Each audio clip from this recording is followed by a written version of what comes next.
సత్యనపల్లి పర్యటనలో భాగమే తీసుకుందామండి. సెంట్రల్ గవర్నమెంట్ 2800 కోట్లతోటి అమరావతిలో ఫర్ ది ఫస్ట్ టైము వాళ్ళు పంపించిన అగ్రిమెంట్ కూడా ఎలా పంపించారో తెలుసా?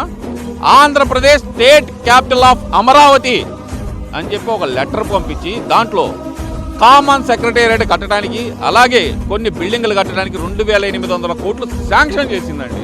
ఇవన్నీ డైవర్ట్ చేయడానికి అక్కడికి వెళ్ళిపోయి రప్ప అంటాడు. ఏందయ్యా రప్ప ఒకళ్ళని తొక్కిచ్చావు వెళ్తా 53 ఏళ్ళ ముసలాయన, నీ సొంత కార్యకర్త, నీ మొహాన పూలు కొడదామని వచ్చి ఆయన మొహాన పూలు కొట్టుకున్నాడయ్యా. ఆయన శవం మీద పూలు వేయించుకున్నాడు. నీ మొహాన పూలు కొడదామని వచ్చాడు, ఆయన శవం మీద పూలు వేయించుకున్నాడు. నీ అమ్మట వచ్చే కారు తొక్కేస్తే ఆయన తీసుకెళ్ళి పక్కన పెట్టేసి మీ దారిని మీరు పోతారా? మనుషులేనా జగన్మోహన్ రెడ్డి?